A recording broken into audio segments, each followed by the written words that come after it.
গল্পের বাক্স পাই রোমানা নুপুর এই চ্যানেলে আমি রোমানা নুপুর আপনাদের পড়ে শোনাচ্ছি সমরেশ মজুমদারের লেখা একটি উপন্যাস মেঘে মাটিতে মাখামাখি। আজ শোনাব উপন্যাসটির ৬ষ্ঠ পর্ব। সাধারণত যা করে না আজ তা করল সপ্তম। ওর সেরা প্যান্ট এবং রং মেলানো শার্টের সঙ্গে একমাত্র টাইটা বেঁধে নিল গলায়। এই টাই দিয়েছিলেন জামাইবাবু। জামাইবাবু নিজে টাই পরেন না, কেউ হয়তো উপহার দিয়েছিল, সেটা শালাকে দিয়ে দিয়েছেন। টাই বাঁধতে একটু সময় গেল আজ। তোর ইন্টারভিউ আছে? মা এসে দাঁড়ালেন। তোমায় কে বলল? এরকম সেজে এ সময় বেরোচ্ছিস? হ্যাঁ। কোথায়? এয়ারপোর্টে। শব্দটা শোনা মাত্র মায়ের মুখে হাসি ফুটল। কাছে এসে বললেন, তোর জন্য খুব চিন্তা হয় রে। এই যে সারাক্ষণ তোকে কথা শোনাই, ওই চিন্তা থেকে ভয় আসে বলেই। এই ঘুরে ঘুরে ব্যবসা বা দালালি করার থেকে এক জায়গায় চাকরি নিয়ে থিতু হয়ে বসা ঢের ভালো। কথাগুলো গিলল সপ্তম। সত্যি কথা বলার কোনো মানে হয় না, বরং মা যদি তার কল্পিত ধারণা নিয়ে এই মুহূর্তে ভালো থাকেন, ওকে তাই থাকতে দেওয়া উচিত। এখন 11টা। সপ্তম ভেবেছিল বাড়ি থেকে বেরিয়ে ট্যাক্সি পেয়ে যাবে। ট্যাক্সিতে এয়ারপোর্টে গেলে প্রায় 100 টাকা লাগবে। লাগুক, টাকাটা সুভাষদা দিয়েছেন, সুভাষদার টাকা পকেটে রাখার কোনো যুক্তি নেই। কিন্তু অদ্ভুত ব্যাপার, পাড়ার মোড়ে কোনো ট্যাক্সি নেই। ছুটন্ত সব ট্যাক্সির মিটার নামানো। মিনিট 5 চাতকের মতো চেয়ে থাকল সে, কোনো লাভ হলো না। এখন দুটো উপায়: মেট্রো রেলে চেপে দমদম স্টেশনে পৌঁছে ট্যাক্সির সন্ধান করা। তাতে কিছুটা পথ দ্রুত এগিয়ে যাওয়া যাবে, কিন্তু ওই ঘিঞ্জি এলাকাটায় ট্যাক্সি না পেলে মুশকিল। আর ওখানকার ট্যাক্সিওয়ালারা চাইবে শহরের মধ্যে ঢুকতে, বেরুতে নয়। অতএব দ্বিতীয় পথটাই সহজ।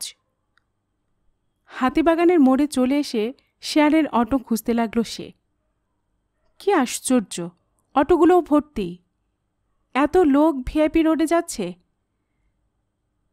ঘড়ি দেখল সে, প্রায় 11:30। ট্যাক্সি পেলে আধ ঘন্টার মধ্যে পৌঁছানো যাবে। না পেলে? হঠাৎ খেয়াল হলো সুভাষদা আজ সকালে তাকে ফোন করেননি। এছাড়া একটা দায়িত্ব দিয়েছেন, কিন্তু মনে করিয়ে দেওয়ার প্রয়োজন বোধ করেননি। সে যদি ঠিক সময়ে না পৌঁছায়, জনির সঙ্গে কথা না বলতে পারে, তাহলে তার কপালে যে কি নাচছে তা সে কল্পনাও করতে পারছে না। এ সময় শোভাবাজার থেকে আসা একটা অটোয় চালকের বাঁদিকের জায়গাটা খালি হয়, সপ্তম লাফিয়ে উঠে পড়ল। যে রাস্তায় অটোয় মিনিট 7 লাগে, সেটা আজ 20 মিনিটে পৌঁছল। অটোর থেকে নেমে ভিআইপি রোডের মোড়ে ছুটল সপ্তম। ওখানে গেলে ট্যাক্সি পাওয়ার সম্ভাবনা থাকে। হুসহুস গাড়ি বেরিয়ে যাচ্ছে। শেয়ারের ট্যাক্সিগুলো লোক ডাকছে, যার কোনোটাই এয়ারপোর্ট চত্বরে ঢুকবে না। বেশ কিছুক্ষণ ছোটাছুটির পর একটা প্রাইভেট গাড়ির ড্রাইভার পাশে এসে দাঁড়াল। কোথায় যাবেন? এয়ারপোর্ট। 50 দেবেন? ডোমেস্টিকে নামাবেন? আমি ওখানে যাচ্ছি। পেছনে দরজা খুলতে যাচ্ছিল সপ্তম। ড্রাইভার বলল, সামনে বসুন। আপনি পেছনে বসলে যে কেউ ভাববে গাড়িটা আপনার, আর মালিকের পরিচিত কেউ দেখলে আমার চাকরি খতম হবে। সামনে বসলে সেটা হবে না? সপ্তম সামনে উঠে বসল। মাথা নাড়ল লোকটা। না, বলবো একা যাচ্ছিলাম, তা এক বন্ধুকে সঙ্গে নিয়েছিলাম। সপ্তম লোকটার দিকে তাকালো। ওর পরনে ড্রাইভারদের উর্দি, একটু ময়লা হয়েছে, আর সে টাই পরা সুদর্শন নবীন যুবক। বাইরে থেকে দেখে কেউ তাকে ড্রাইভারের বন্ধু বলে ভুল করবে? প্রশ্ন করে কোনো লাভ নেই।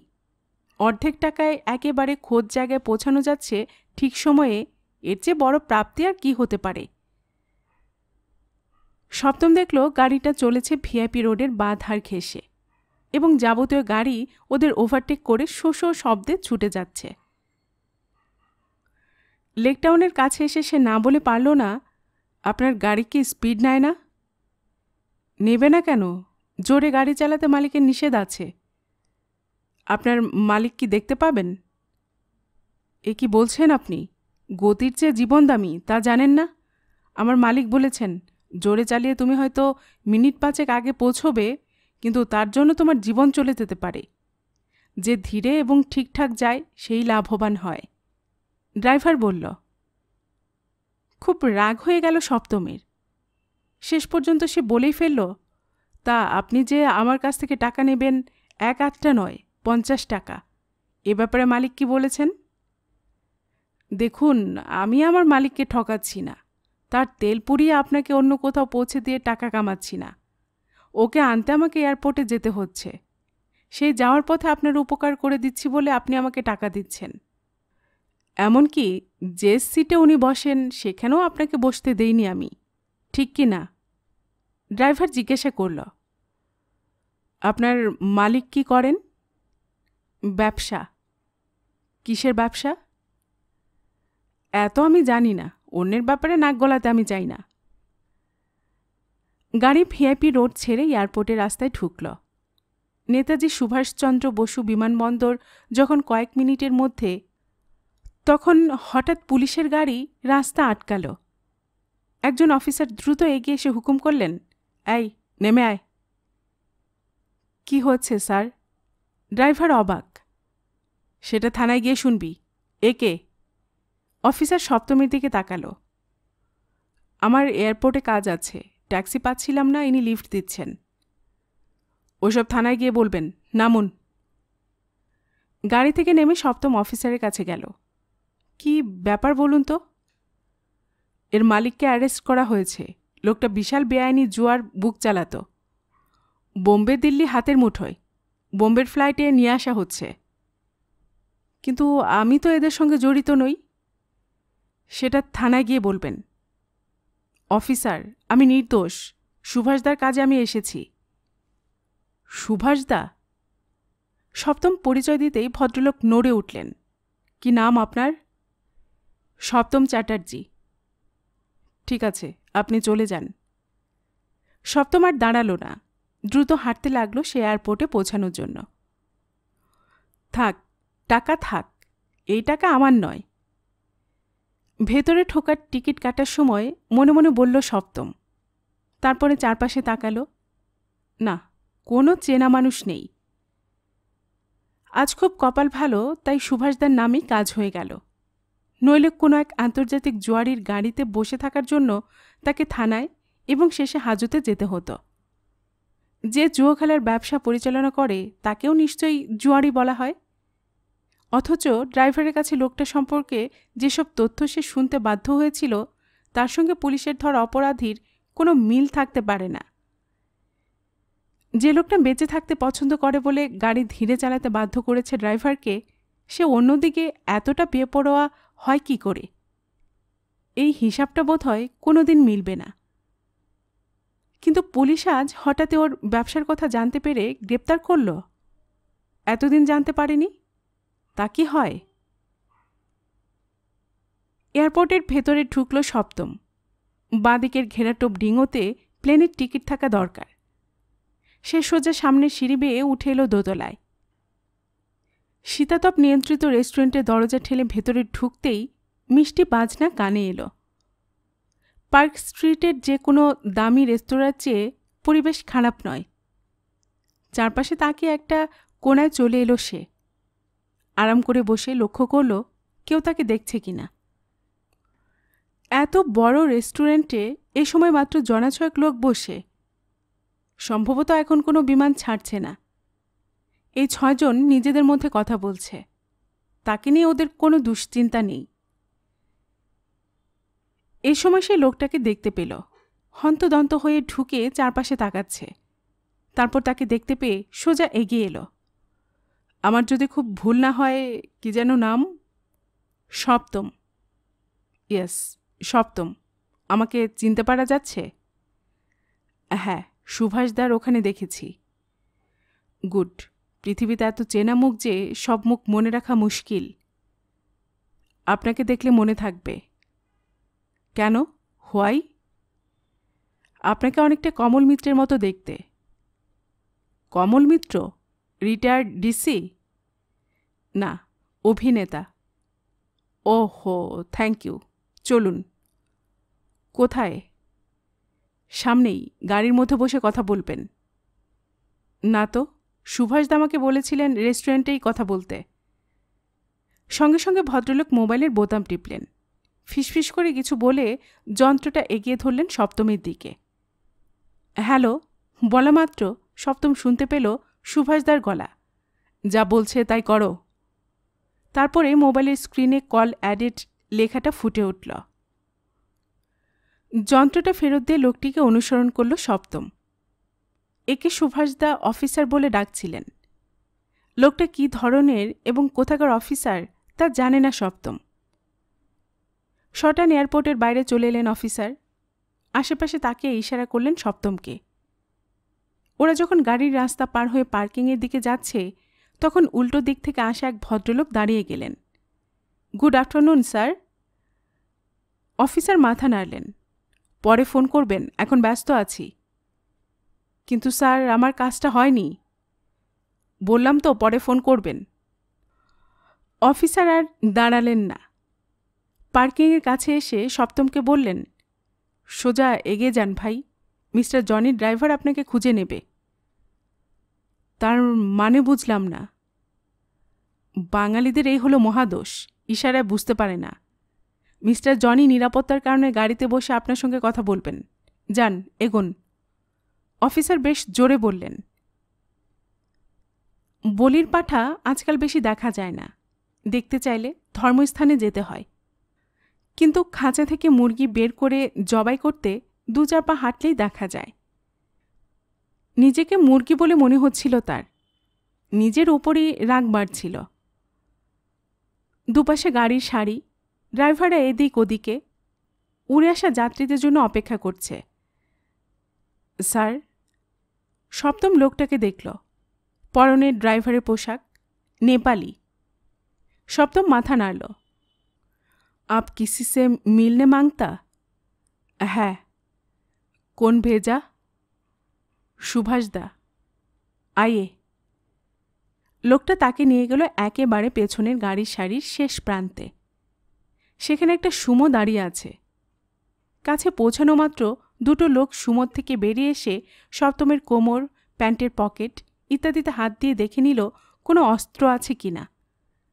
তারপর দরজার দিকে ইশারা করল, যাইয়ে। খুব অপ্রস্তুত বোধ করল সপ্তম। এরকম অভ্যর্থনার কথা সে মোটেই ভাবেনি। তবু সুমোতে উঠতে হলো এবং ওঠার সময় শুনতে পেল, ওয়েলকাম। সুমো বড় গাড়ি। তার দ্বিতীয় আসনের কোণে বসে আছেন জনি। পরনে কাবুলি পাঞ্জাবি এবং চোস্ত। দাঁতের তলায় কিছু একটা আছে, চোয়াল নড়ছে। বসুন। সপ্তম বসল। জনি বলল, আপনার সঙ্গে আমার কথা বলার দরকার ছিল না। আমি সুভাষবাবুর সঙ্গে কথা বলতে চেয়েছিলাম। তা তিনি বড় মাপের নেতা, অনেক ক্ষমতা।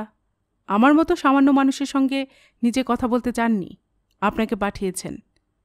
আমিও বলতে পারতাম ভায়া মিডিয়া কথা বলবো না। ব্যাস, খতম হয়ে যেত মিটিং। জনি পকেট থেকে একটা কৌটো বের করে কিছু মুখে ঢালল। তারপর ভাবলাম, খতম হয়ে যাওয়া মানে তো লড়াই শুরু হওয়া। আজকাল লড়াই মানে বেশ কিছু যান খতম হওয়া। আপনার কি মনে হয় আমি ভুল বলছি? না না, মাথা নাড়ল সপ্তম। গুড, আপনার নাম সপ্তম চ্যাটার্জি। ব্রাহ্মণ? হ্যাঁ। সপ্তম বলল, আমি অবশ্য এসব, যাজ্ঞে, আপনি আমাকে যা বলার বলতে পারেন। আরে, বলার তো একটাই কথা। সুভাষবাবু অনেকদিন ধরে যা ভোগ করে এসেছেন, এখন থেকে আমি সেগুলো দেখাশোনা করব। উনি মাস্তান, গুন্ডা, মাফিয়া নন, আবার রাজনৈতিক নেতাও নন। তবু কি আশ্চর্য কারণে ক্ষমতা দখল করে বসে আছেন। লোকে ভালো মানুষ বলে। আপনার কি মনে হয় আমি ভুল বলছি? জনি জিজ্ঞাসা করল। আমি ঠিক জানি না। মিথ্যে কথা? অবশ্য আপনি মিথ্যে কথা বলতে ভালোবাসেন বলে জেনেছি। আমি? কাল যখন শুনলাম আপনি আসবেন সুভাষবাবুর হয়ে, তখন আপনার পরিচয় জানতে চাইলাম। ছেড়ে দিন ওসব কথা। ভিআইপি রোডের দুপাশে যে 11 জন প্রমোটর আছেন, তাদের নিয়ে আমি মিটিং করব। খবরটা সুভাষবাবুকে জানিয়ে দেবেন। বেশ, মাথা নাড়ল সপ্তম। সুভাষবাবু যেন এদের কারো বিরুদ্ধে ব্যবস্থা নেওয়ার চেষ্টা না করেন। বলে দেব। সল্টলেক থেকে লেকটাউন, বাঙুর, আবার ওদিকে যতগুলো ভেড়ি আছে তার সবগুলো থেকে ওকে হাত তুলে নিতে হবে। আন্ডারস্ট্যান্ড? ঠিক আছে। ওকে বলবেন এ আমি একা নই, আমাকেও কারো নির্দেশে কাজ করতে হচ্ছে। নাম জিজ্ঞাসা করলে কি বলবো? কার নাম? ওই যে যার নির্দেশে আপনি কাজ করছেন। জনি কিছুক্ষণ চুপ করে থাকল, তারপর জিজ্ঞাসা করল, আপনার ভগবান কোথায় থাকেন? হ্যাঁ, আপনার ভগবান তো মাথার উপরে থাকেন। হ্যাঁ। মুখ তুলে তাকে দেখতে পান? না। ব্যাস, এটাই উত্তর। ওই 11 জন প্রমোটারের মধ্যে কতজনের সঙ্গে আপনার আলাপ? আমি মানে ও হ্যাঁ হ্যাঁ, একজনকে চিনি, রাসেল। রাসেল মিস্টার সুভাষবাবুর সঙ্গে কাজ করে খুশি? আমার সঙ্গে ব্যবসার কথা বলেনি। আপনি রাসেলকে বলবেন যে আমি দুহাতে নেওয়ার লোক নই। এক হাতে যেমন নেব তেমনি অন্য হাতে দেব, বরং আমার সঙ্গে থাকলে ওরা নিরাপদে থাকবেন। বলবো তাহলে? হ্যাঁ, আপনি যেতে পারেন। সুভাষবাবুকে বলবেন রাস্তায় যে পাথরের টুকরো পড়ে থাকে তার দিকে তাকাবার প্রয়োজন হয় না। টুকরোটা যদি জুতোর মধ্যে ঢুকে যায় তাহলে সেটাকে বের করে ছুঁড়ে ফেলতে হয়। উনিও সব কাজকর্ম আজই বন্ধ করুন। মাথা নেড়ে নামতে যাচ্ছিল সপ্তম। জনি ডাকল, সপ্তমবাবু। সপ্তম তাকালো। জনি বলল, ইমরান ভাই আপনার সঙ্গে দেখা করতে চান। ইমরান ভাই?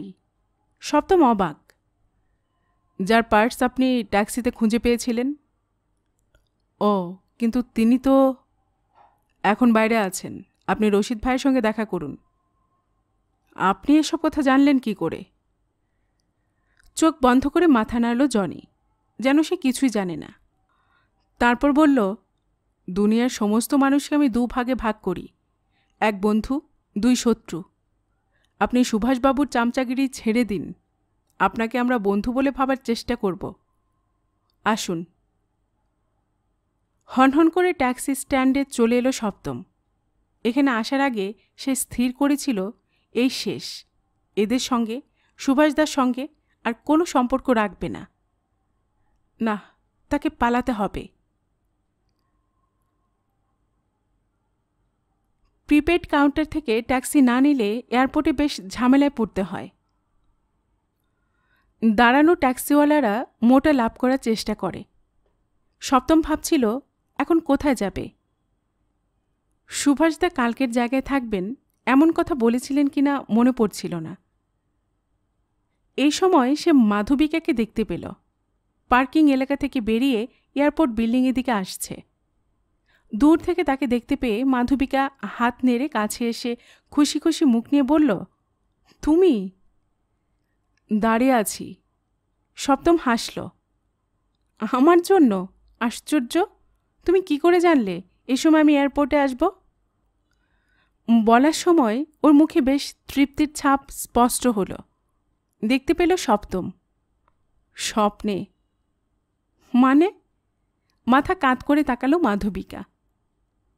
কাজে এসেছিলাম, হঠাৎ তোমায় দেখতে পেলাম। উফ, বেশ শুরু করেছিলে, এবার আকাশ থেকে ফেলে দিলে।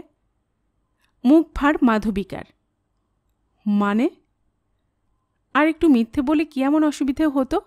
বলতে পারতে ঠিক ভোরের মুখে তুমি স্বপ্ন দেখেছ, আমি তোমার জন্য ঠিক এইখানে অপেক্ষা করছি, আর দেখা মাত্র সেই ভোরে ছুটে এসেছ তুমি, এসে এই দুপুর পর্যন্ত অপেক্ষা করছ। মাধবিকা মাথা নাড়ল হতাশ ভঙ্গিতে। ইস, বুঝতে পারিনি, পারলেও বলতে পারতাম কিনা সন্দেহ। সপ্তম বলল। কেন? ভ্রু তুলল মাধবিকা। মিথ্যে কথা বেশিক্ষণ জীব বরদাস্ত করতে পারে না। রাবিশ। মাধবিকা হেসে ফেলল। কাজ শেষ হয়ে গেছে? হ্যাঁ। চলে যাচ্ছ? থেকে কি করব? এয়ারপোর্টে বেশিক্ষণ থাকলে মন খারাপ হয়ে যায়। সে কি, কেন? এই যে অনবরত বলছে অমুক ফ্লাইট, অমুক জায়গায় যাচ্ছে, দেশের মধ্যে এবং বিদেশে, অথচ আমি কোথাও যেতে পারছি না। ভালো লাগে? চলো। কোথায়? আমার বস এসেছে এখানে, তোমার সঙ্গে আলাপ করিয়ে দিই। কি আশ্চর্য! তোমার বসকে আমি কি বলবো? কিচ্ছু বলবে না, শুধু মিষ্টি করে হাসবে। বাজে বকো না। তুমি জানো না, তোমার হাসি প্রায় উত্তম কুমারের মতো। মাধবিকা বলল। সপ্তম চারপাশে তাকালো। সব কিছু স্বাভাবিক, কিন্তু সে নিশ্চিত তাকে কেউ না কেউ লক্ষ্য করছে। হয় সুভাষদার লোক, নয় জনির। এখন সুভাষদার কাছে না গিয়ে মাধবিকার সঙ্গে যাওয়া উচিত কাজ হবে না। সুভাষদার কানে খবর তুলে দেওয়াই ওর প্রথম কাজ হওয়া উচিত। মনে মনে বিদ্রোহ জমছিল, এখন সেটাই মাথা তুলল।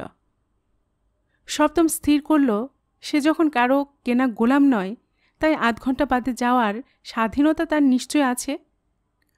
সে মাধবিকাকে অনুসরণ করল। টিকিট কেটে যে দরজা দিয়ে ভেতরে যাত্রীদের সঙ্গীরা ভেতরে ঢোকে, সেদিক দিয়ে নয়। মাধবিকা সপ্তমকে নিয়ে এলো এয়ারপোর্ট কাস্টমসের অফিসে। তাদের এক ক্লায়েন্ট গতকাল আমেরিকা থেকে এসেছেন। ভদ্রমহিলা 4টে সোনার বালা নিয়ে এসেছিলেন।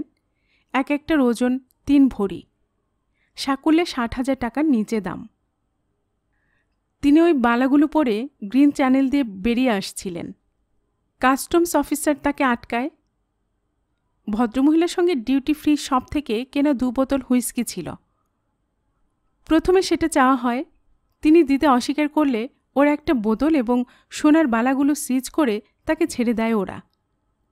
মাধবিকার বস তার ক্লায়েন্টের পক্ষে কথা বলতে এয়ারপোর্টে এসেছেন। ওরা যে টেবিলে বসে কথা বলছিলেন তার কাছাকাছি পৌঁছে সপ্তম শুনতে পেল মাধবিকার বস বলছেন, ঠিকই, উনি 2টো মদের বোতল আনতে পারেন না। অবশ্য আমি জানি না একটা বোতলের মুখ খোলা ছিল কিনা। যাকগে, 4টে সোনার বালা উনি পরে এসেছেন। আপনারা যে কোনো যাত্রীকে যে পরিমাণ টাকার জিনিস বিদেশ থেকে আনার শুল্ক বহির্ভূত অনুমতি দিয়েছেন, তাতেও বালাগুলো তার স্বচ্ছন্দে ছাড় পেয়ে যায়, তাই না? অফিসার বললেন, ঠিক, কিন্তু স্যার ওর 2টো সুটকেসে এত গিফট আইটেম ছিল যে স্ট্যাটুটারি ছাড় তাতে শেষ হয়ে গিয়েছিল। কি কি জিনিস ছিল? পারফিউম, জামাকাপড়, কসমেটিক্স। ওহো, জিনিসগুলোর নাম এবং দাম নিশ্চয়ই আপনারা নোট করেছেন। অফিসার মাথা নাড়লেন। ওগুলো ছেড়ে দেওয়া হয়েছে বলে নোট করা হয়নি। আইসি, কিন্তু অফিসার, ওর সুটকেসে পারফিউম বা কসমেটিক্স ছিল না। নিজের ব্যবহৃত জামাকাপড় সুটকেসে ভরে নিয়ে এসেছিলেন তিনি, যার কোনো দাম ধরা হয় না। তাহলে দাঁড়ালো ওই সোনার 4টে বালা উনি স্বচ্ছন্দে নিয়ে আসতে পারেন। আপনাদের বন্ধুরা অকারণে ওকে হেনস্থা করেছেন। আপনারা জানেন আমি এয়ারপোর্টে আসতে চাই না, মাধবিকা আসে। এই ক্লায়েন্ট খুব ইনফ্লুয়েন্সিয়াল, তাই আমাকে আসতে হলো। ভদ্রলোক বললেন। অফিসার উঠে যেতে মাধবিকে এগিয়ে গিয়ে বলল, কি দারুণ বললেন আপনি। ও, তুমি এসে গেছো? মনে হয় এখন তুমি হ্যান্ডেল করতে পারবে। আমি যাচ্ছি। ক্লায়েন্ট কোথায়? আমি দেখতে পাইনি। Wait till she comes. চলি। ভদ্রলোক উঠে দাঁড়ালেন। স্যার? ইয়েস। আমার এক বন্ধুর সঙ্গে আপনার আলাপ করিয়ে দিতে চাই। Who is he? মাধবিকা পরিচয় করিয়ে দিল। সপ্তম, আমরা একসময় সহপাঠী ছিলাম। আলাপ করে ভালো লাগলো। বৃদ্ধ মাথা ঝাঁকালেন। সপ্তম ওর প্রফেশন চেঞ্জ করতে চায়, আপনি যদি ওর সঙ্গে কথা বলেন। মাধবিকা বলল। ভদ্রলোক সপ্তমকে দেখলেন, তারপর মাথা নেড়ে বললেন, ঠিক আছে, আমি তোমার সঙ্গে পরে ওর ব্যাপারে কথা বলবো। আচ্ছা, চলি। ভদ্রলোক চলে গেলে সপ্তম বলল, মনে হচ্ছে আমাকে ওর পছন্দ হয়নি। কিন্তু মাধবিকে উত্তর দেওয়ার সুযোগ পেল না। এক ভদ্রমহিলা, প্যান্ট এবং টি শার্ট পরা, কাঁধে ব্যাগ, দ্রুত এগিয়ে এলেন মাধবিকার সামনে। কি বলছে ওরা? মাধবিকা বলল, আপনার ব্যাপারটা নিয়ে কথা বলতে স্যার নিজে এসেছিলেন। মনে হচ্ছে আর কোনো সমস্যা হবে না। But why? কেন আমাকে ওরা হ্যারাস করল?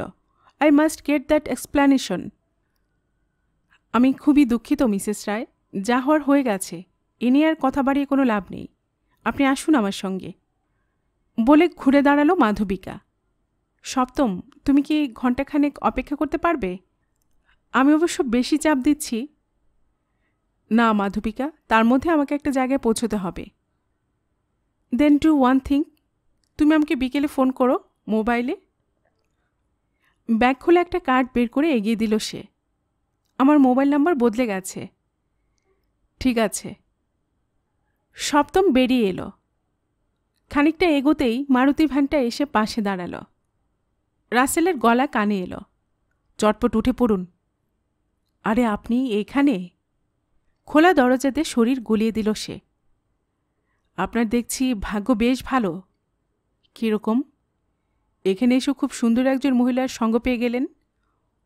ও, আমরা কলেজে সহপাঠী ছিলাম। তারপর গেলেন তো গেলেন, আমি ভাবছিলাম আর অপেক্ষা করে কোনো লাভ নেই। আপনি কখন এসেছেন? আপনি এয়ারপোর্টে পা দেওয়ার অন্তত আধ ঘন্টা আগে। সে কি? জনি এয়ারপোর্টে ঢুকিনি, আপনি হন্তদন্ত হয়ে গেলেন। একটু বাদে অফিসারকে যেতে দেখলাম, তারপর লোকটার সঙ্গে আপনি বেরিয়ে এলেন। আপনাকে পার্কিংয়ে পাঠিয়ে লোকটা কি করলো জানেন? রাসেল জিজ্ঞাসা করল। মাথা নাড়ল সপ্তম। না। ট্যাক্সির লাইনে এসে মোবাইলে কাউকে ফোন করল, তারপর একটা ট্যাক্সি নিয়ে চলে গেল। আমি ভাবলাম আপনি বোধহয় পার্কিংয়ে পার্ক করা কোনো গাড়িতে করে চলে গেছেন, কিন্তু ধন্দটা বেশিক্ষণ ছিল না। সুভাষদার দুজন লোককে দেখলাম পার্কিংয়ের দিকে এক দৃষ্টিতে তাকিয়ে আছে। তখনই বুঝলাম আপনি ওখানে আছেন। তারপর তো একাই বেরিয়ে এলেন। সুভাষদা এখানে লোক পাঠিয়েছে কেন? সপ্তম জিজ্ঞাসা করল। ওটা নিয়ম। নিয়মটা কেন? আপনার সাহায্যের প্রয়োজন হতে পারে। রাসেল হাসল।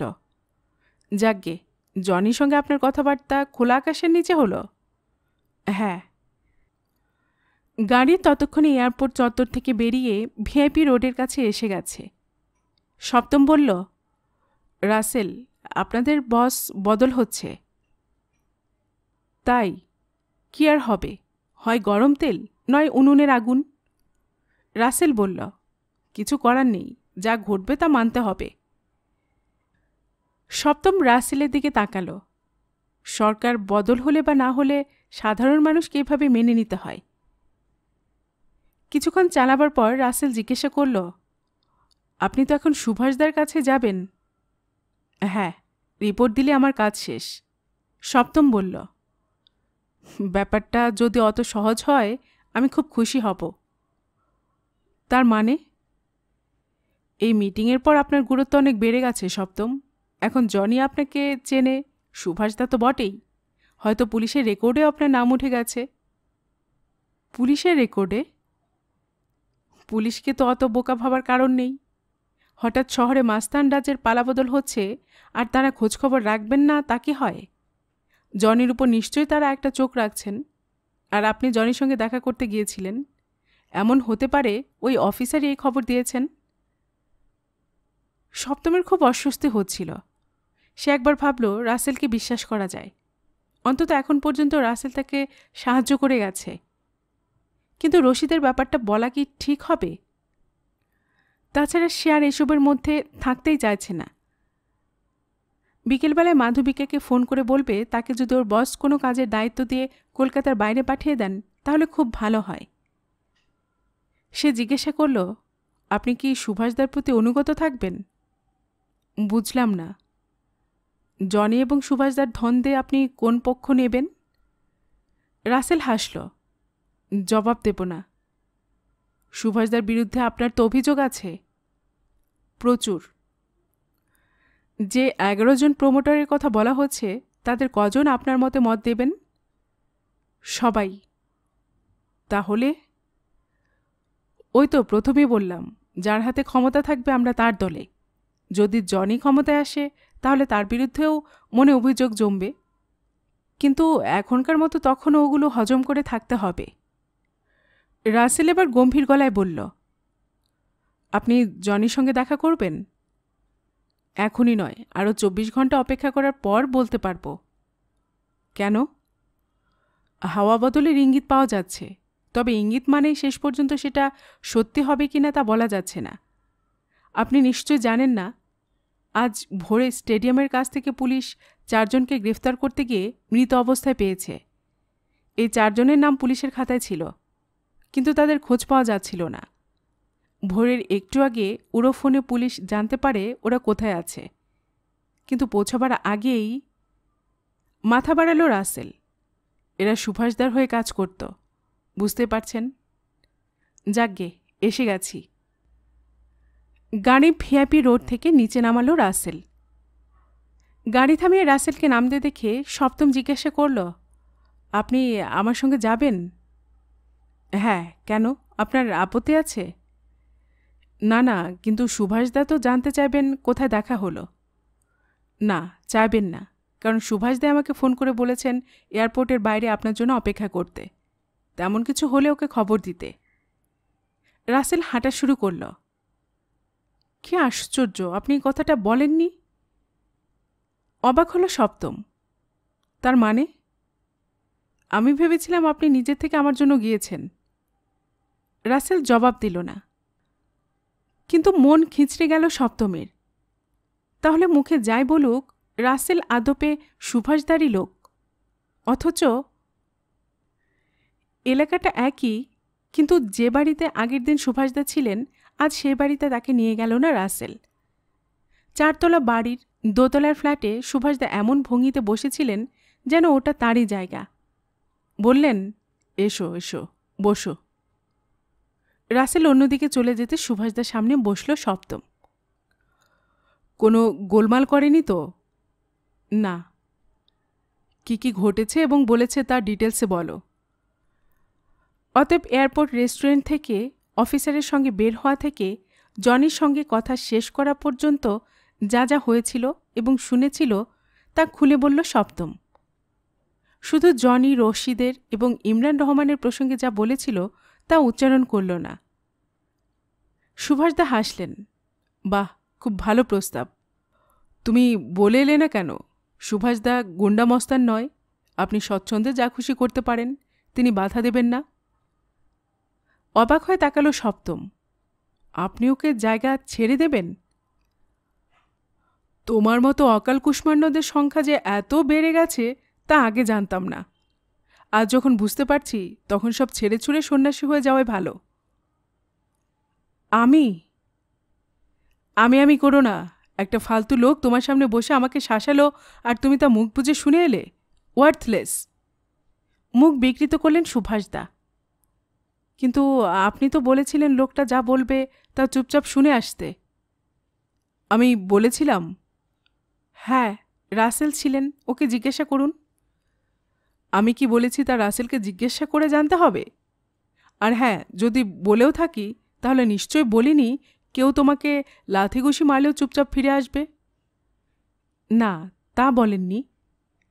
তবে কাল থেকে একটার পর একটা খুন করে চলেছে ওরা, ভেবেছে কি আমার হাতে কোনো শক্তি নেই? এই সময় টেলিফোন বাজল। উত্তরটা না দিয়ে রিসিভার তুলে হ্যালো বললেন সুভাষদা। তারপর কিছুক্ষণ ওপাশের কথা শুনে চিৎকার করে উঠলেন, অ্যাপয়েন্টমেন্ট পেল কি করে? উত্তরটা শুনে রিসিভার নামিয়ে রেখে বললেন, এবার তুমি যেতে পারো। রাসেল, তুমি থাকো। বাড়িতে ফিরে ঘুমাবার চেষ্টা করল সপ্তম। ঘুম এলো না। টিভি খুলে হিন্দি সিনেমা দেখল। বিকেল হওয়া পর্যন্ত অপেক্ষা করতে হবে। চ্যানেল ঘুরিয়ে বাংলা খবর পেল সে। সংবাদ পাঠক বললেন, আজ সকালে মালয়েশিয়ার এক বাণিজ্যিক সংস্থা মুখ্যমন্ত্রীর সঙ্গে দেখা করে এ রাজ্যে শিল্প স্থাপনের প্রস্তাব দিয়েছেন। স্থানীয় ব্যবসায়ী জনি মালেক এ ব্যাপারে উদ্যোগী হয়েছেন। সকাল হতেই বিছানা ছাড়ল সপ্তম। বাইরের ঘরে গিয়ে দেখল তখনও কাগজ আসেনি। গতকালটাকে সে অনেককাল মনে রাখবে। এরকম ভয়ঙ্কর দিন জীবনে যত কম আসে তত মঙ্গল। বিকেলের খবর শুনে মাথা ঘুরে গিয়েছিল তার। জনি ব্যবসায়ী হয়ে মালয়েশিয়ার লোকজনদের নিয়ে মুখ্যমন্ত্রী পর্যন্ত চলে গিয়েছে। এই খবরটা সুভাষদা কিভাবে নেবেন? তিনি কি মুখ্যমন্ত্রীকে ফোন করে বলবেন জনি মালিক একটি মাফিয়া নেতার নাম? ওকে পাত্তা দেবেন না? সুভাষদা কি করবেন সেটা তার মর্জির উপর নির্ভর করছে, কিন্তু সপ্তম বুঝতে পারছিল জনি হু হু করে এগিয়ে যাচ্ছে। সুভাষদাকে অনেকটা পেছনে ফেলে দিয়েছে সে। লোকটার কথাবার্তায় তাকানোয় একটা ঠান্ডা ব্যক্তিত্ব আছে যা উপেক্ষা করা যায় না। আর এইসব ভাবতে ভাবতে কখন সময় চলে গিয়েছে টের পায়নি। যখন খেয়াল হলো তখনই টেলিফোনের উপর ঝাঁপিয়ে পড়েছিল। বেশ কিছুক্ষণ রিং হওয়ার পর দারোয়ান গোছের কেউ বলেছিল অফিস ছুটি হয়ে গেছে, ম্যাডাম অনেকক্ষণ আগে চলে গিয়েছেন। মাধবীকে বলেছিল বিকেলে ফোন করতে। বিকেল মানে 6:30 নয়। অবশ্য একটা ট্রাভেল এজেন্সি এত তাড়াতাড়ি কি বন্ধ হয়? সপ্তম অপেক্ষা করেছিল। একটু রাত হতে মাধবীকের বাড়িতে ফোন করেছিল। মাধবীকের মা বলেছিলেন যে মেয়ে ফোনে জানিয়েছে তার বাড়িতে ফিরতে দেরি হবে। কোথায় যায় মাধবীকা অফিস ছুটির পরে? ক্লায়েন্ট অ্যাটেন্ড করতে। রাতের বেলা সেটা করতে গেলে নিজের সম্মান বাঁচানো কি সম্ভব? বেশ রাগ হয়ে গিয়েছিল সপ্তমের। ভেবেছিল বাড়ি ফিরে মাধবীকাকে ফোন করবে, করেনি। তাতে আরও উত্তপ্ত হয়েছিল।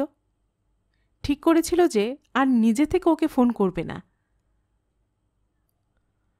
আজ সকালে কাগজের জন্য অপেক্ষা করতে করতে হেসে ফেলল সপ্তম। মাধবীকা কখন বাড়িতে ফিরবে, কার সঙ্গে দেখা করতে রাত্রে বের হচ্ছে, এ নিয়ে ভাবার বা প্রশ্ন করার সে কে? তার কেন রাগ হচ্ছে? এতদিন কোনো যোগাযোগ ছিল না, ভালো করে আলাপও ছিল না এককালে। আজ কয়েকদিন দেখাশোনা হওয়া মাত্র সে ওর গার্জেন হয়ে গেল নাকি?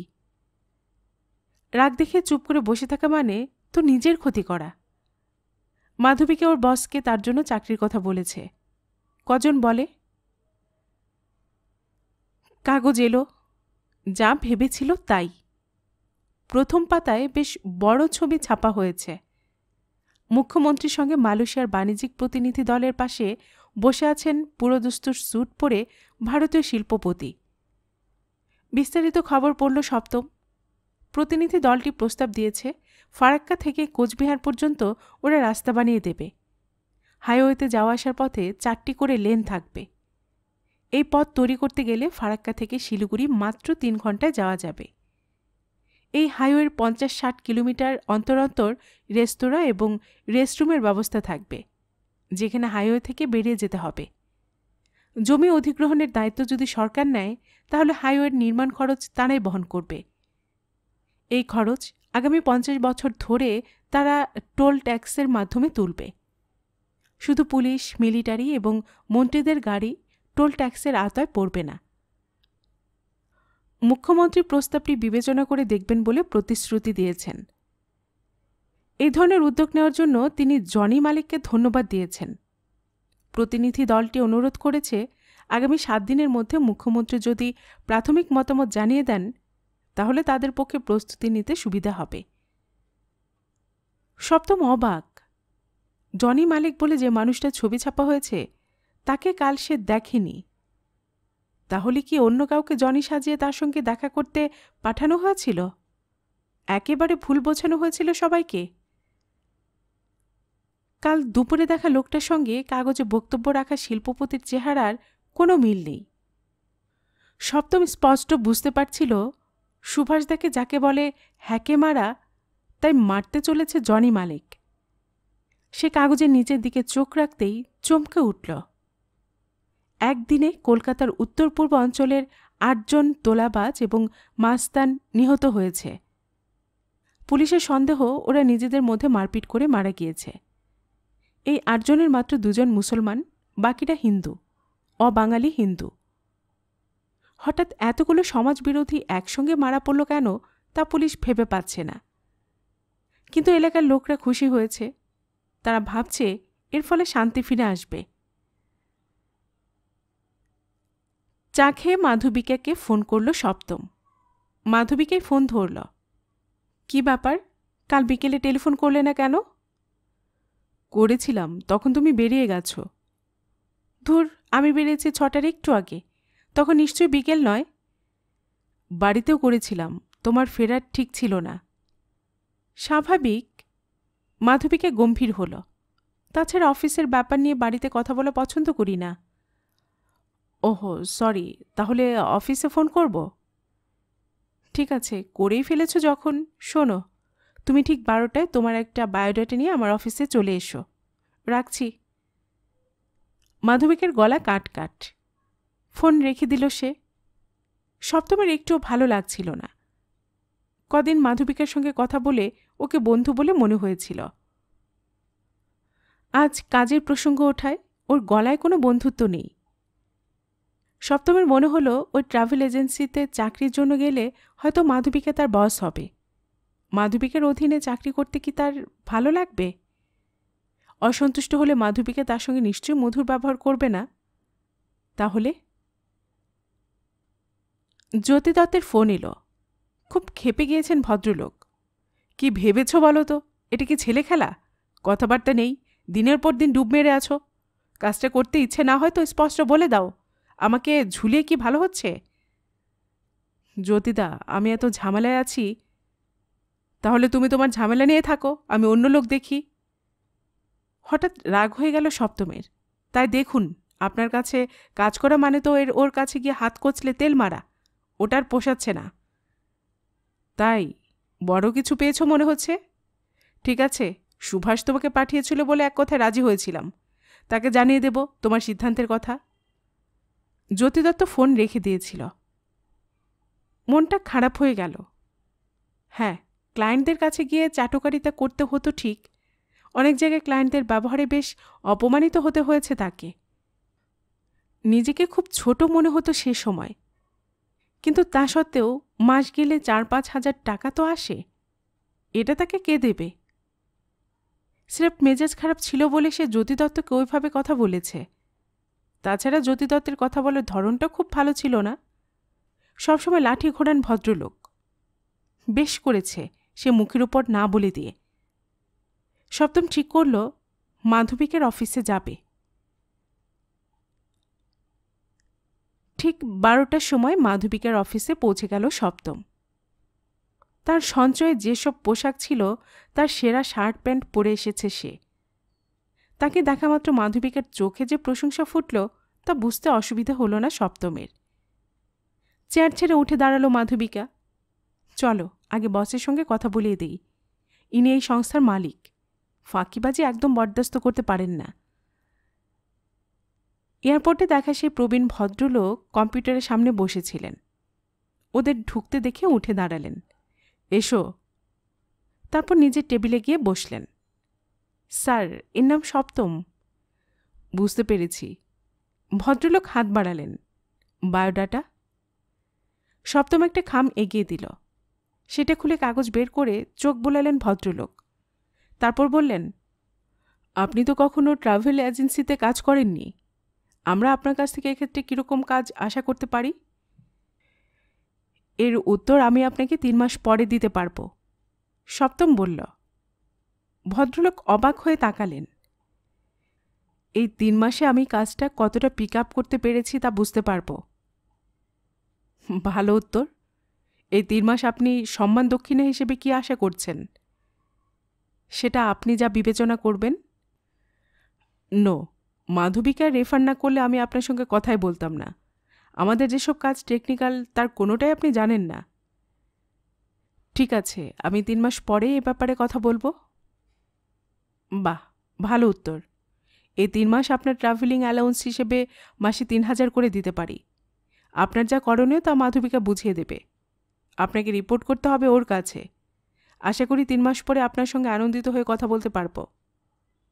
কথাগুলো বলে ঈষৎ মাথা নাড়লেন ভদ্রলোক। বোঝাতে চাইলেন এবার সপ্তম যেতে পারে। বাইরে বেরিয়ে এলো সপ্তম। মাসে 3000। এছাড়া উপায় ছিল না। আত্মসম্মান বজায় রাখতে গেলে 3 মাসের ঝুঁকি নেওয়া দরকার। নিজের যোগ্যতা প্রমাণ না করতে পারলে টাকা চাওয়া যায় না। যেমন করে হোক সেই জায়গায় পৌঁছতে হবে। মিনিট 10 বাদে মাধবীকে সামনে বসার ডাক পেল সপ্তম। মাধবীকে বলল, ট্রাভেল এজেন্সির কাজগুলোকে 4টে ভাগে ভাগ করা যায়। প্রথম হলো বিভিন্ন এয়ারলাইন্স এবং এজেন্সির সঙ্গে ভালো সম্পর্ক ডেভেলপ করা। বিভিন্ন এয়ারলাইন্স কোন রুটে যায় তাদের মূল ফেয়ার, যেটা আয়োটা ঠিক করে দিয়েছে আর যেটা ওরা কনসেশন দিয়ে থাকে, তা মনে রাখা। অনেক সময় ফ্লাইট ভর্তি থাকলেও কোনো ক্লায়েন্টের এমার্জেন্সিতে বাইরে যাওয়ার থাকলে ওই ভালো সম্পর্কটা কাজে লাগে। ফ্লাইট ভর্তি থাকলে কি করে সিট পাওয়া যাবে? শেষ মুহূর্তের ক্যান্সেলেশন ছাড়া কেউ কেউ 2-4টে সিট হাতে রেখে দেয়। মাধবীকে বলল, দ্বিতীয় হলো ক্লায়েন্ট সার্ভিস। একজন লোক যার পাসপোর্ট নেই অথচ বিদেশে যেতে চায়, তার পাসপোর্ট করিয়ে দেওয়া থেকে ভিসা বের করে টিকিট করে তাকে প্লেনে তুলে দেওয়া সবই আমাদের করতে হয়। আমাদের এখানে পাসপোর্ট এবং ভিসার দায়িত্বের লোক আছেন। কাজটা তাদের বললে তারা করে দেবেন। কোনো ক্লায়েন্টের এয়ারপোর্টে অসুবিধে হলে তার পাশে গিয়ে আমাদের দাঁড়াতে হবে। তৃতীয়ত ডেস্ক জব, টিকিট থেকে শুরু করে বিল করা, টাকা আদায় করা, অ্যাকাউন্টস ইত্যাদি। চতুর্থত ক্লায়েন্ট সংগ্রহ, বড় বড় ব্যবসায়ী প্রতিষ্ঠানকে ইনফ্লুয়েন্স করে ক্লায়েন্ট হিসেবে পাওয়া। এটা খুব ইম্পর্টেন্ট। মোটামুটি এই। মাধবীকে কথাগুলো বলতে বলতে একটা প্যাডে 1, 2, 3, 4 করে নোট লিখছিল। বলা শেষ হলে প্যাড থেকে কাগজটা ছিঁড়ে সপ্তমীর দিকে এগিয়ে দিল। আমাকে কোন কাজটা করতে হবে? সপ্তম জিজ্ঞাসা করল। তুমি নিশ্চয়ই আজকের কাগজ পড়েছ? হ্যাঁ। মালয়েশিয়া থেকে একটা টিম এসেছে এদেশে কিছু কাজকর্ম করবে বলে। ওরা আগামীকাল দার্জিলিং যাবে। যাওয়ার সময় ইন্ডিয়ান এয়ারলাইন্সের ফ্লাইটে বাগডোগরায় নেমে গাড়ি নিয়ে দার্জিলিং। ওখানে 1 রাত থেকে ওরা বাই রোড কলকাতায় আসবেন। শিলিগুড়ি থেকে ফারাক্কা অবধি রাস্তাটা ওরা দেখবেন। আমরা ওদের যাতায়াত, থাকা খাওয়ার দায়িত্ব নিয়েছি। হোটেল, গাড়ি ইত্যাদির ব্যবস্থা হয়ে গিয়েছে। আমাদের একজন সিনিয়র স্টাফ মিস্টার এসকে রায় ওদের অ্যাকম্পানি করবেন। তুমি ওর সঙ্গে যাও। ওকে সাহায্য করলে তুমি শিখতে পারবে কি করে ক্লায়েন্টদের হ্যান্ডেল করতে হয়। মাধবীকা ইন্টারকমের বোতাম টিপল। কয়েক মুহূর্ত অপেক্ষা করে জিজ্ঞাসা করল, মিস্টার রায় আছেন? একটু শুনল। ও ঠিক আছে। আমাকে কিভাবে যেতে হবে? সপ্তম জিজ্ঞাসা করল। কাল সকাল 9টায় এয়ারপোর্ট চলে যেও। আমিও তখন ওদের সি অফ করতে যাব। আমার কাছ থেকে টিকিট পেয়ে যাবে। বাকিটা মিস্টার রায় তোমাকে বুঝিয়ে দেবেন। ঠিক আছে। ওয়েল, তুমি এখন বিষ্ণুপ্রিয়ার কাছে যাও। ওর কাছে কলকাতা, দিল্লি, বোম্বে থেকে যত ইন্টারন্যাশনাল ফ্লাইট ছাড়ে তার চার্ট আর ফেয়ার লিস্ট আছে। সেই সঙ্গে কলকাতার ডোমেস্টিক ফ্লাইটগুলো সম্পর্কে তোমাকে জানতে হবে। সে তোমাকে সাহায্য করবে। মাধবীকে বলল, বিষ্ণুপ্রিয়া বাঁ দিকের 3য় ঘরটায় আছে। মাথা নেড়ে সপ্তম উঠে বেরিয়ে যাচ্ছিল। মাধবীকে ডাকল, সপ্তম। সপ্তম তাকালো। মাধবীকে জিজ্ঞাসা করল, তুমি কি আমার ব্যবহারে অখুশি? ঠোঁট কামড়ালো সপ্তম, তারপর মাথা নেড়ে বেরিয়ে এলো। জুতো মেরে গরুদান বলাটা একটু বাড়াবাড়ি হয়ে যাবে, কিন্তু মাধবীকে নিজেও জানে যে সে সপ্তমের সঙ্গে কাট ব্যবহার করছে। ওর শেষ কথায় তাই প্রমাণিত হল। ফলে মনটা হালকা হয়ে গেল সপ্তমের। সে নির্দিষ্ট ঘরে ঢুকে দেখল 4 জন মানুষ খুব মন দিয়ে কাজ করছেন। তাদের একজন মহিলা, জিন্স আর শার্ট, মাথার চুল কাঁধ অবধি নামতে দেননি, বয়স 40-এর নিচে। ইনিই নিশ্চয়ই বিষ্ণুপ্রিয়া। সপ্তম ভদ্রমহিলার সামনে গিয়ে দাঁড়াল। তিনি তখন কম্পিউটার দেখতে ব্যস্ত। ইশারায় বসতে বললেন। মিনিট 2 পরে কম্পিউটার থেকে মুখ তুললেন ভদ্রমহিলা। ইয়াস, বলুন কি করতে পারি? মাধবীকে আপনার সঙ্গে দেখা করতে বললেন। ওহো, আপনি সপ্তম। বিষ্ণুপ্রিয়া চোখ ছোট করলেন। বসুন। আপনি নিশ্চয়ই কম্পিউটারের এবিসি জানেন। জানলে কোনো প্রবলেম হবে না। এই মুহূর্তে কলকাতা থেকে প্রত্যেক সপ্তাহে 276টা ডোমেস্টিক ফ্লাইট আর 48টা ইন্টারন্যাশনাল ফ্লাইট ছাড়ে এবং কলকাতায় এসে নামে। আপনি এই ফাইলটা একটু দেখুন। প্রত্যেকটা ফ্লাইট কোথায় নামছে, কত সময় লাগছে এই ভাড়া কত আর ডিটেলস এখানে পাওয়া যাবে। আজ প্রথম দিন, ডাটাগুলো মনে রাখার চেষ্টা করুন। আপনাকে কি কোনো টেবিল দেওয়া হয়েছে? আমাকে এখনো কিছু বলা হয়নি। আপনি এখানে বসে শুরু করুন। বিষ্ণুপ্রিয়া উঠে দাঁড়ালো। আমাকে একটু ব্রিটিশ এয়ারওয়েজে যেতে হবে। লাঞ্চের আগে ওদের ধরতে না পারলে। ঠিক আছে। মাথা নেড়ে সম্মতি জানালো সপ্তম। মিস্টার রায় বিকেল 5টার মধ্যেও এলেন না। 5টা নাগাদ মাধবিকা তাকে ডাকল। প্রথম দিন কেমন লাগলো? শুধু মুখস্থ করে গেলাম। ইন্টারন্যাশনাল ফ্লাইটগুলোর কখন কোনটা ছাড়ে তা বলে যেতে পারবো, কিন্তু কলকাতা থেকে কোনো ফ্লাইট সরাসরি নিউ ইয়র্ক যায় না। না, অনেকটা পথ, হয় ফ্রাঙ্কফুর্ট, নয় জর্ডন, নয় আমস্টারডাম অথবা লন্ডনে থামতে হয়। ঠিক আছে, তুমি এখন যেতে পারো। তোমার কালকের ফ্লাইট IC 71 ছাড়বে ঠিক 9:50-এ। তুমি 9টার মধ্যে পৌঁছে যেও। আমাকে তো মিস্টার রায় চিনতে পারবেন না। ও, আমি তো ওর সঙ্গে থাকব। অতএব সপ্তম বেরিয়ে এলো। অবশেষে তার একটা চাকরি হলো। মা শুনলে খুব খুশি হবে। তার মনে হচ্ছে চেষ্টা করলে 3 মাসের অনেক আগেই সে অনেকটাই রপ্ত করতে পারবে। ফুটপাতে দাঁড়িয়ে পার্ক স্ট্রিটের ছুটন্ত গাড়ি দেখতে লাগলো সে। খুব ভালো হলো, কলকাতা থেকে বেরিয়ে যাওয়ার সুযোগ পাওয়া গেল। দার্জিলিং সে কখনো যায়নি, কিন্তু সেখানে যাওয়ার রোমাঞ্চের চেয়ে সুভাষদা জনি মালেক সংঘর্ষ থেকে বেরিয়ে যাওয়ার এমন অভাবনীয় সুযোগ করে দেওয়ার জন্য মাধবিকের কাছে সে কৃতজ্ঞ। ব্যাপারটা মাথায় আসতেই আরেকটা চিন্তা চলে এলো। তাকে যেতে হবে মালয়েশিয়ার প্রতিনিধি দলের সঙ্গে, যাদের এনেছে জনি মালেক। জনি কি দলের সঙ্গে যাবে? অর্থাৎ সে ছাড়তে চাইলেও কমলি তাকে ছাড়ছে না। এই দলটা অন্য কোনো দেশ থেকে আসতে পারত। তাছাড়া জনি মালেক যদি জানতে পারে সে দলের সঙ্গে যাচ্ছে, তাহলে ওর কি প্রতিক্রিয়া হবে? অত বড় ক্লায়েন্ট যদি না যায়, তাহলে ট্রাভেল এজেন্সি নিশ্চয়ই তাকে বাদ দিতে দ্বিধা করবে না। অস্বস্তি বাড়ছিল সপ্তমের। কলকাতা থেকে চলে গিয়েও তাহলে তার নিস্তার নেই। গতকাল তার সঙ্গে দেখা করে যে লোকটি জনি মালেকের অভিনয় করেছিল, সে নিশ্চয়ই আসল জনিকে সব রিপোর্ট করেছে। আসল জনি তাকে দেখে চিনতে পারবে না, কিন্তু নামটা কি মনে রাখবে? আর সে যে নকল জনির সঙ্গে খুব সিরিয়াস হয়ে কথা বলার পরে সুভাষদাকে জানিয়ে এসেছে, এই ব্যাপারটাও তো সুভাষদার কাছে হাস্যকর হয়ে যাবে। কিন্তু সে কি করতে পারে? জনিকে সে চেনে না। অফিসার ভদ্রলোক তাকে পার্কিং লটে নিয়ে গিয়েছিল জনির সঙ্গে কথা বলার সুযোগ দিতে। অতএব ওই লোকটাই জনি, একথা ভাবার স্বাভাবিক কারণ ছিল।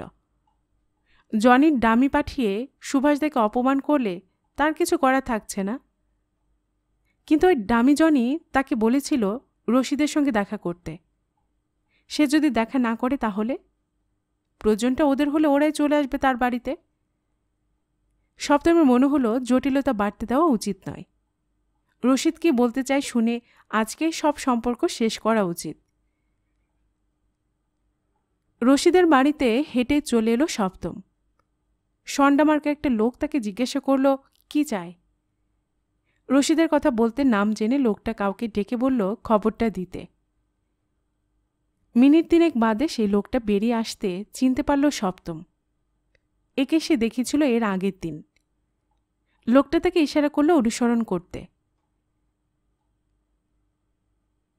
চৌরঙ্গের লেন থেকে বেরিয়ে সদর স্ট্রিট ধরে কিছুটা হেঁটে ডান দিকের গলির মুখে দাঁড়িয়ে লোকটা মাথা নেড়ে আসতে বলে গলিতে ঢুকল।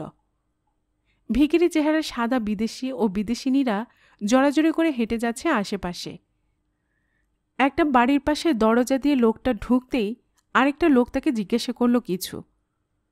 পথ চিনে আনা লোকটি সপ্তমকে দেখিয়ে দিল। লোকটি বলল, আয়ে। বাড়িটা যে এত লম্বা তা বাইরে থেকে বোঝা যায় না। একেবারে শেষ প্রান্তে এসে দোতলায় উঠল ওরা। দরজায় ভারী পর্দা ঝুলছে। লোকটা পর্দা সরাল। সঙ্গে সঙ্গে রশিদের গলা শুনতে পেল সপ্তম। আসুন আসুন সপ্তমবাবু। ঘরে ঢুকল সপ্তম। সুন্দর সাজানো ঘর। রশিদ ছাড়া আরেকজন বসে আছে সোফায়। রশিদ বলল, আমি ভেবেছিলাম কাল বিকেলে আপনার দেখা পাবো। সব ভালো? সপ্তম হাসল। বসুন, আপনার সঙ্গে আলাপ করে দেই। ইনি ইমরান ভাই, ইমরান রহমান। এরই মানিব্যাগ আপনি ট্যাক্সির ভেতর কুড়িয়ে পেয়েছিলেন। সঙ্গে সঙ্গে ইমরান রহমান উঠে দাঁড়িয়ে হাত বাড়াল। সপ্তম করমর্দন করল। সোফায় বসার পরে ইমরান রহমান বললেন, টাকা আজ যাবে কাল আসবে। যৌবন আসে আবার চলেও যায়, কিন্তু সম্পর্ক রাখতে পারলে চিরকাল এক জায়গায় রেখে দেওয়া যায়। আপনি শিক্ষিত এবং ভদ্র মানুষ, আমার কথা নিশ্চয়ই বুঝতে পারছেন। হেয়ালির মতো লাগছিল। সপ্তম বুঝতে পারছিল না হঠাৎ তার সঙ্গে ইনি কী সম্পর্ক রাখতে চান। রশিদ বলল, ইমরান ভাই আমাকে খুব বকেছেন। আপনার কাছ থেকে টাকাটা ফেরত চেয়ে নেওয়া উচিত হয়নি। উনি আপনার সঙ্গে দেখা করতে যাচ্ছে শুনে ওকে বলেছিলাম আপনাকে একবার আমার জন্য বলতে। টাকাটা নিয়ে যান। সপ্তম কথা বলল, আপনাদের অনেক ধন্যবাদ, কিন্তু টাকাটা আমি নেব না। কেন? রশিদের কপালে ভাঁজ পড়ল। আমি ব্যাগটা কুড়িয়ে পেয়ে আপনাদের ফেরত দিইনি, আপনারই খোঁজখবর করে আমার কাছে পৌঁছেছিলেন। ওই ক্ষেত্রে কেউ অত টাকা পুরস্কার দেয় না। আপনারা কেন দিয়েছিলেন তা আমি জানি না। তারপর আমি আপনাদের বিশ্বাস রাখতে পারিনি বলে শাস্তি হিসেবে টাকাটা ফেরত নিয়ে গেছেন। ঠিকই করেছেন। এখন এমন কোনো নতুন পরিস্থিতি হয়নি যে কারণে টাকাটা নিতে পারি। ইমরান রহমান বললেন, বাহ, এ তো চাই। সপ্তমবাবু, আপনার মতো ছেলে আমাদের দরকার। এরকম সোজাসুজি কথা বলতে হিম্মত চাই। গুড। কাল জনির সঙ্গে পরিচয় হওয়ার পর ওকে কেমন লাগলো? উনি জনি নন। কথাটা না বলে পারল না সপ্তম। ইমরান রহমান রশিদের দিকে তাকালেন, তারপর হাসলেন। এরকম বলছেন কেন? আসল জনি মালিকের ছবি আজকের কাগজে ছাপা হয়েছে। এই আবিষ্কারের কথা আপনি কাকে কাকে বলেছেন? এই প্রথমবার বললাম। সপ্তমবাবু, আপনার তো এখন স্টেডি অবস্থা নয়। একটা শেয়ার মার্কেটের এজেন্টের হয়ে দালালি করা ছাড়া অন্য কোনো রোজগার নেই।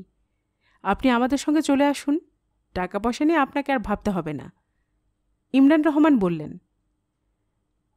এত মানুষ থাকতে আমার কথা আপনারা ভাবলেন কেন? আপনার মধ্যে নিশ্চয়ই কিছু আছে যা আমাদের আকর্ষণ করছে। রশিদ বলল, আমাকে কি করতে হবে? জনি যা চাইবে তা ঠিকঠাক হচ্ছে কিনা তা আপনাকে দেখতে হবে।